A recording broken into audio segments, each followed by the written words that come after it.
మధ్యకాలంలో దేశంలో నెలకొన్నటువంటి పరిస్థితులు, అలాగే దేశ ప్రధాని ఈ మధ్య చేసినటువంటి కొన్ని ప్రకటనలు, వీటన్నిటిని కూడా చంద్రబాబు నాయుడు గారు మరొకసారి వారి పబ్లిసిటీ స్టంట్స్ కోసం వాడుకుంటున్నటువంటి తీరుని,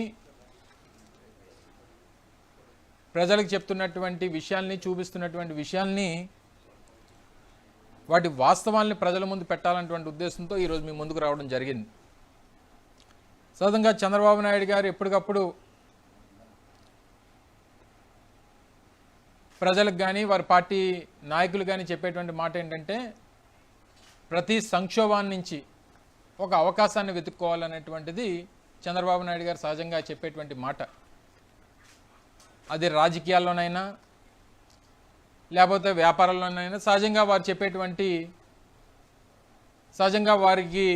వారి విధానం అది. అలాగే ఇప్పుడు దేశంలో నెలకొన్నటువంటి పరిస్థితులు, ప్రధానమంత్రి గారు చేసినటువంటి ప్రకటనలు, వీటన్నిటినీ కూడా వారి అవకాశంగా మలుచుకొని ఏదో రాష్ట్రం తాలూకా ఖజానాని కాపాడుతున్నట్టుగా, రాష్ట్రంలో చంద్రబాబు నాయుడు గారు వారి ఖర్చులను తగ్గించుకొని సంపద సృష్టిస్తున్నట్టుగా వారు చేస్తున్నటువంటి ప్రకటనలు, వారు చేస్తున్నటువంటి ప్రచారం మనం ఈ మధ్య రెండు రోజులుగా చూస్తూ ఉన్నాం. నిన్న కేబినెట్ సమావేశం అయింది.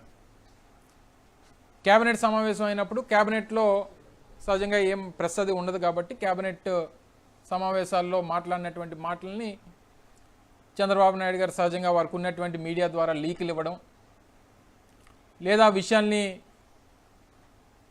కొన్ని ప్రజలకు చెప్పాల్సినటువంటి విషయాల్ని, ప్రభుత్వంగా తీసుకున్నటువంటి నిర్ణయాల్ని ప్రకటన చేసేటువంటి ప్రక్రియ సహజంగా ఏ ప్రభుత్వంలోనే కొనసాగుతుంటుంది. అందులో భాగంగా నిన్న వారు ఏం చెప్పారంటే, ప్రభుత్వ పెద్దలు అంటే ముఖ్యమంత్రి గారి దగ్గర నుంచి, ముఖ్యమంత్రి గారి తర్వాత ఉన్నటువంటి ఉప ముఖ్యమంత్రి గారి దగ్గర నుంచి, కేబినెట్ మంత్రుల దగ్గర నుంచి మా తాలూకా ఖర్చుల్ని తగ్గించిపోతున్నాం, స్పెషల్ ఫ్లైట్లో తిరిగేటువంటి కార్యక్రమాలు, లేదా మా కాన్వాయిల్లో ఉన్నటువంటి వాహనాలు కుదించడం కానీ, ఇలా రకరకాలైనటువంటి విషయాలన్నీ కూడా మేము చర్చించుకున్నాం. తద్వారా బోల్డ్ అంత డబ్బు ఈ రాష్ట్రానికి మిగులుతుంది. తద్వారా ఈ రాష్ట్రానికి మేము ఏదో మంచి చేస్తున్నాం అనేటువంటి విషయాన్ని చెప్పేటువంటి కార్యక్రమం నిన్నంతా కూడా మనం చూసాం.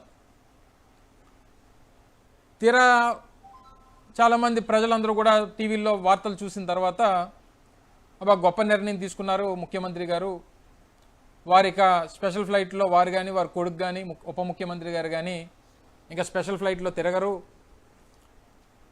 రాష్ట్ర ఖజానాకి బోల్డ్ అంత డబ్బు మిగులుతుంది అనేటువంటి అభిప్రాయం చాలామందిలో వ్యక్తమైంది. ఇంకా బ్రేకింగ్ న్యూస్ ఒక పక్క టీవీల్లో పడతా ఉండగానే కొడుకు స్పెషల్ ఫ్లైట్ ఎక్కి పుట్టపర్తి వెళ్ళారు. పోనీ వెళ్ళింది ఏదన్నా కార్యక్రమంకి వెళ్ళాడంటే అక్కడ మళ్ళీ కొన్ని వందల వాహనాలని వారి రాజకీయ యాత్రల కోసం ఓ పెద్ద కార్యక్రమాన్ని చేసి బోల్డంత డబ్బు ఖర్చు పెట్టేటువంటి కార్యక్రమం చేశారు. ఈ 2 సంవత్సరాల్లో ముఖ్యమంత్రి గారు ఈ స్పెషల్ ఫ్లైట్లకి వారు ఖర్చు చేసినటువంటి సొమ్ము అక్షరాల 120 కోట్ల రూపాయలు. ఈ 2 సంవత్సరాలు అంటే 2024, 25, 26, 25, 26 ఈ 2 ఫైనాన్షియల్ ఇయర్స్లో కలిపి ముఖ్యమంత్రి గారు ఖర్చు చేసినట్టు, కేవలం ముఖ్యమంత్రి గారు చెప్తున్నాను, కేవలం ముఖ్యమంత్రి గారు ఖర్చు పెట్టినటువంటి డబ్బు దాదాపు 110 నుంచి 120 కోట్ల రూపాయలు.